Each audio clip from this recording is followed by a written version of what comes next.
Alright, Karina, baby. I'm actually going to read you the 16th today, too. Last night I got really sick, so I didn't read you any storybooks last night. But I figured it was okay because I just didn't feel good, and I'm just putting them up on the internet so you can see them. So, Ruff, Gruff, and Billy. Ruff, Gruff, and Billy were 3 little goats who ate everything. Maddie, the farmer, did her best to stop them from eating things they shouldn't touch. They ate the horse oats, they munched on flowers and Maddie's garden. Once they chewed on the clothes on her clothesline. Now, one moonlit night, Ruff, Gruff, and Billy got into the field of cabbages. Maddie had planned to take the cabbages to the market the next day. Ruff, Gruff, and Billy were all having a lovely time nipping off the leaves until Maddie came out of the farmhouse and saw them. "Go, shoo, go away!" cried Maddie, rushing after them and waving a sack. The goats ignored her. Maddie's cries woke the sheepdog in his kennel. He chased the goats around the field, too, but the sheepdog couldn't catch them. Ruff, Gruff, and Billy hopped around those cabbages quick as anything. Maddie sat down and cried. All the cabbages were ruined. She would have nothing to sell at the market.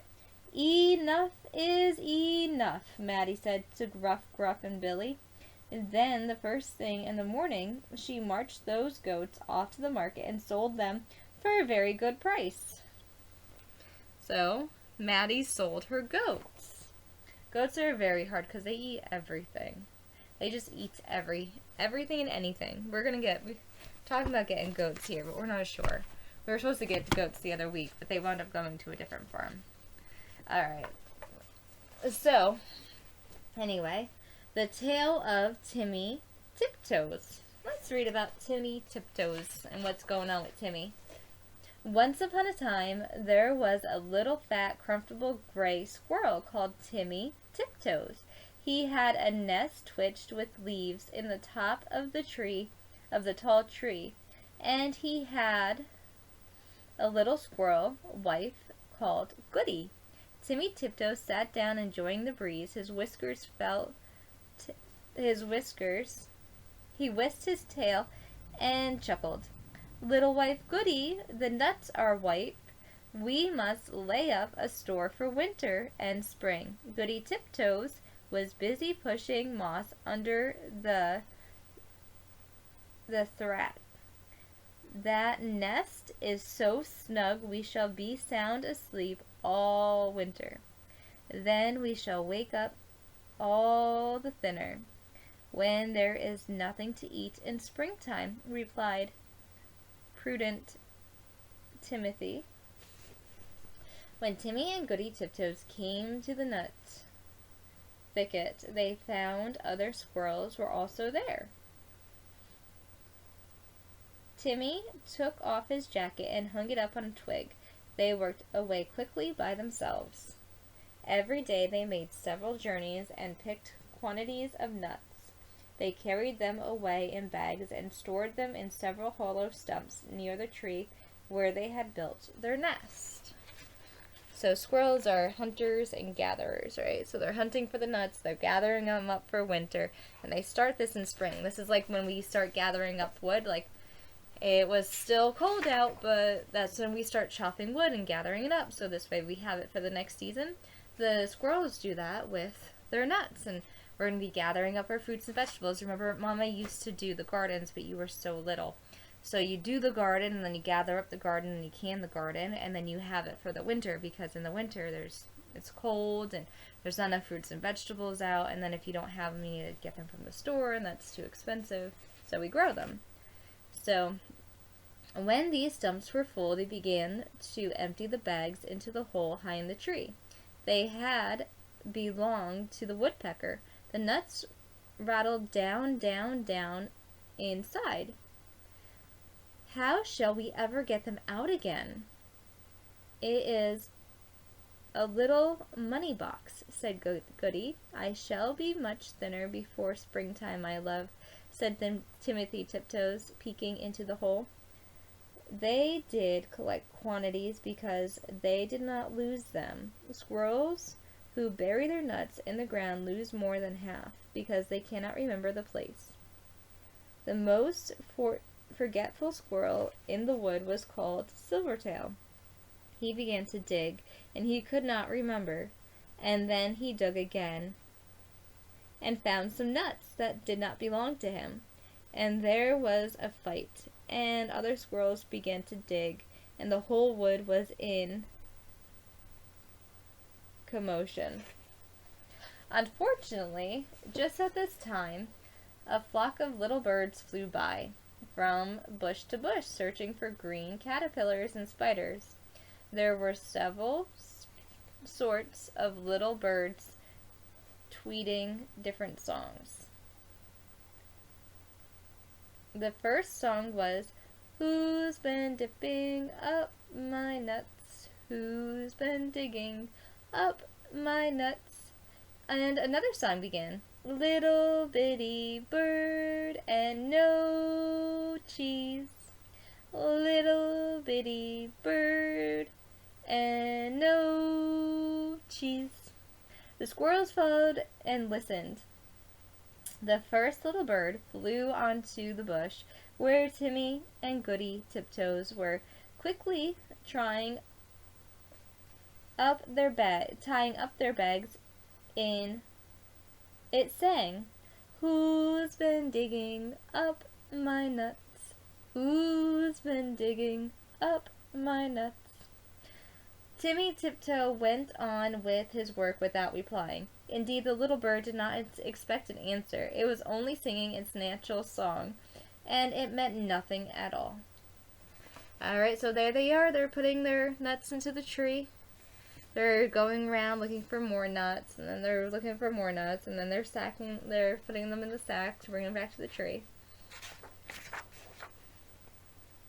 But when the other squirrels heard that song, they rushed up Timmy Tiptoes and cuffed and scratched him, and upset his bag of nuts. The innocent little bird, which had caused all the mischief, flew away in a fright.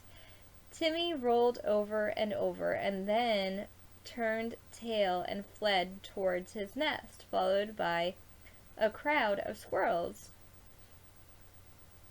shouting, "Who's been digging up my nuts? Who's been digging up my nuts?" They caught him and dragged him up a very small tree where there was a little round hole, and they pushed him in. The hole was much too small for Timmy Tiptoe's figure.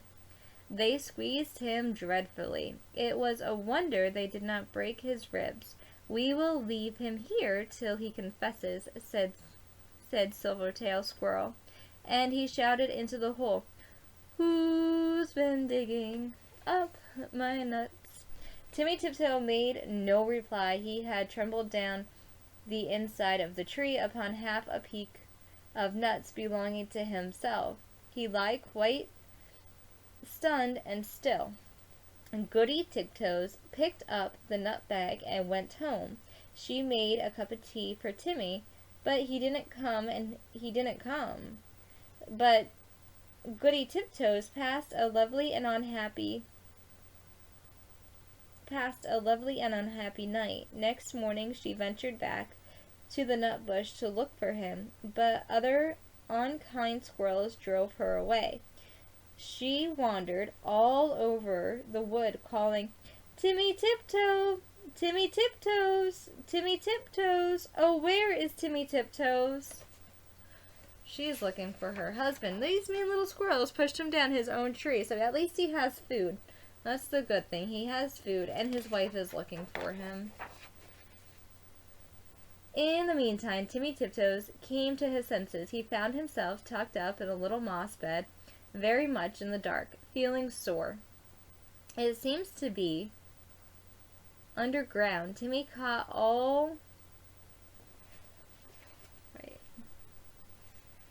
tucked up in a little moss bed, very much in the dark, feeling sore.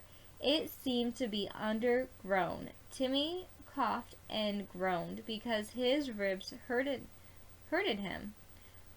there was a chirping noise, and a small snap chipmunk appeared with a night light, and hoped he felt better.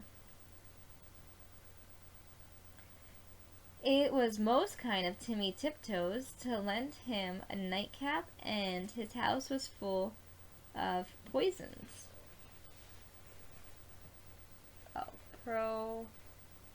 Provisions, and his house was full of provisions. The chipmunk explained that it had rained nuts through the top of the tree. Besides, I found a few buried. It laughed and chuckled, and it heard Timmy Tiptoes' story. Well, Timmy was confined to bed. It betwitched him to eat quantities. But how shall I ever get out through that hole unless I thin myself? My wife will be anxious. Just another nut or two nuts.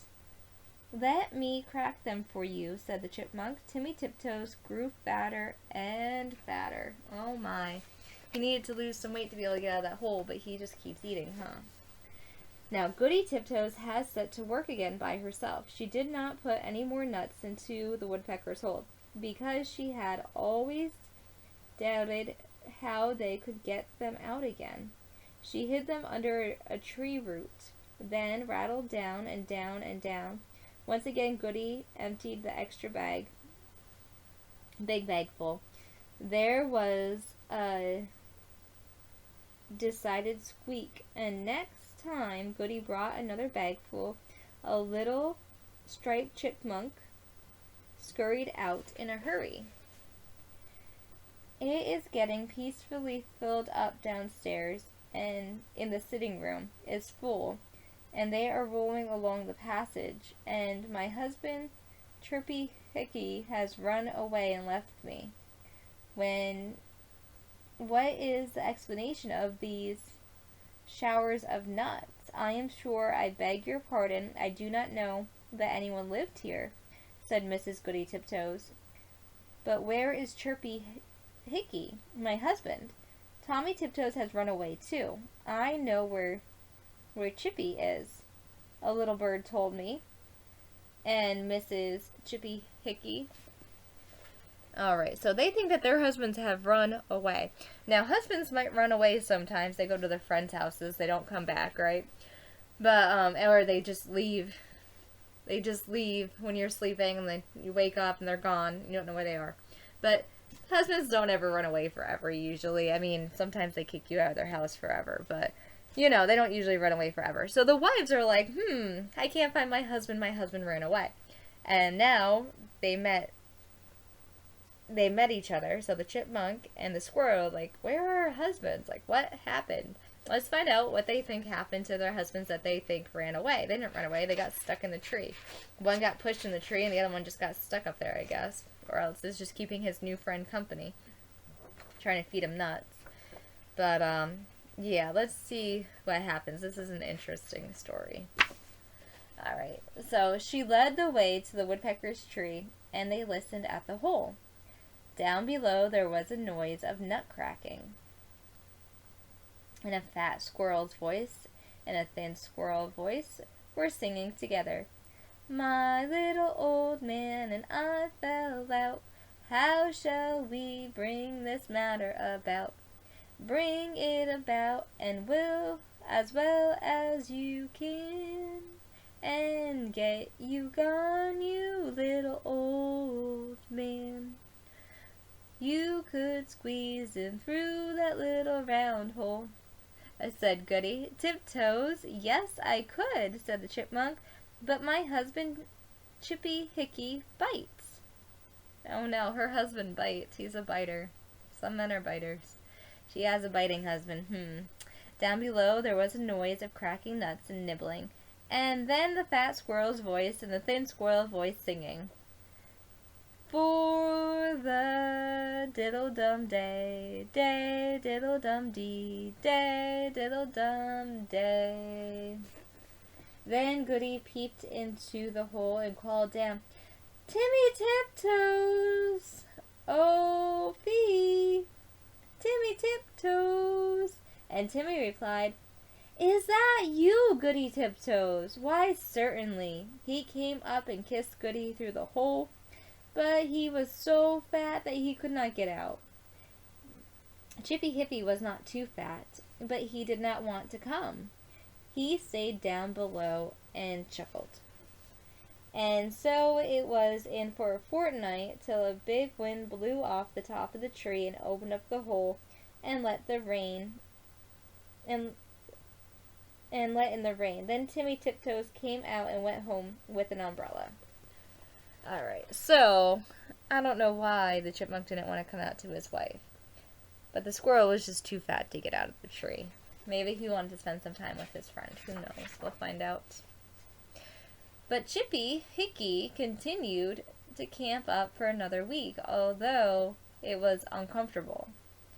At last, a large bear came walking through the wood. Perhaps it also was looking for nuts, and seemed to be sniffing around. Chippy Hickey went home in a hurry. And when Chippy Hickey got home, he found he had caught a cold in his head, and he was more uncomfortable still. Oh. See, her husband is a runaway. Doesn't want to come home. He's like, "I'm not going home to my wife. I'm going to stay out." Husbands do that sometimes. You just gotta let them go. Do whatever it is that they're doing, because they eventually come back. They're like rubber bands, right? They're like this. Men stretch out, but they come back. Alright. The bear sent him home. And now Timmy and Goody Tiptoes kept their nut store fastened up with a little padlock. And whenever the little birds sing the chipmunks, he sings, "Who's been digging up my nuts? Who's been digging up my nuts?" But nobody ever answers. Nobody ever answers that bird baby, because he has no idea what he's saying. Alright, so the tale of Mr. Todd will be next time, and it looks like he's a fox, and it's going to be a good tale. Alright, Mama had a migraine last night. I'm sorry I didn't sing you books, or read you books last night and sing you songs, but I love you, baby Karina. I do. Karina, I will always love you. I will always, always, always, always love you, because you are my daughter, and you are precious to me, and you are wonderful, and you are beautiful, and you're just absolutely perfect. I'm sorry. I'm so incredibly sorry. Mama really messed up. I picked someone who's really, really controlling as your father. I love your father, don't get me wrong, but he's just a very, very controlling person. So I can't just pick up the phone and talk to you, because your father is very controlling, and I knew that he was very isolating and stuff like that. I just didn't think he'd do that between us. I didn't think this was possible. I didn't think any of this was possible. But the only thing you have to worry about is nothing. You don't need to worry about anything. Mama protected Papa by all means, because Papa works outside the home. Mama put Papa through college. Mama has always loved Papa, you know. But I love you. That's why I protected Papa, because I love you, and I need Papa to be okay, because Papa does work outside the home. Mama loves you so incredibly much, but Mama's a housewife. Mama doesn't make any money outside the home, baby.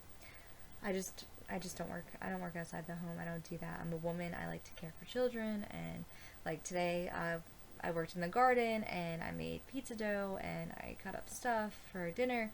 Mama does a lot of women's work.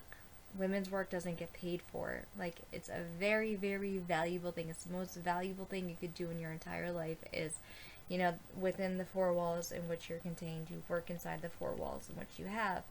In our society, though, they see taxable income, which is income that you get from working outside the house, from being a career woman. They see that as productive work. You know, you don't get paid for most of the stuff that you do as a human being. The laundry that you do, the cleaning and the cooking and all the stuff that you do as a woman, you don't get paid for that stuff. I'll never get paid for that stuff. So Mama protected the person who had the income because we have bills. You know that. I've explained that to you in the past. What does Papa do? Papa works outside the home, so he makes enough money to pay the bills. Mama loves you immensely, and Mama protected the person who pays the bills. So, because I love you, and I didn't want us to go homeless. So, life isn't fair. Alright? Mama didn't want to leave your side, ever. Mama never wanted to leave your side. You have no idea. Mama was very protective of you. Mama always said if something ever happened, I just want it to be me. Mama used to make you go on the inside lane of me as we walked down the street together. So I used to always tell you, if someone gets hit by the car, it's going to be Mama. It's not going to be you.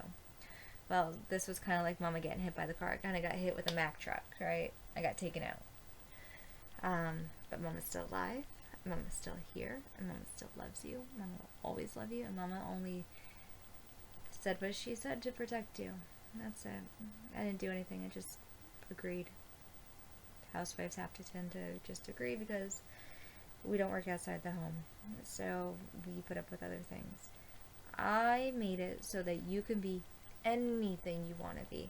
I made sure to read you books when you were first born. From day one, we did the Dr. Robert Titzer program. We did Your Baby Can Read and Your Baby Can Discover. We did the Christopher Mouse books, as Papa calls them, the Just Ask Why books. We did everything to enhance your education. I did everything to enhance your education. Mama had seizures when she was a little girl, so Mama was behind in school, and I don't want you to be behind in school. I want you to have all these opportunities, and maybe I'm not good at it, but I could teach it to you.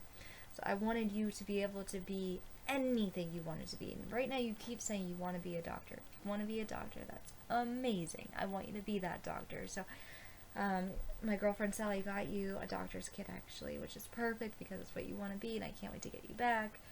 And, like, you know, Mama's just sorry, baby. I'm sorry.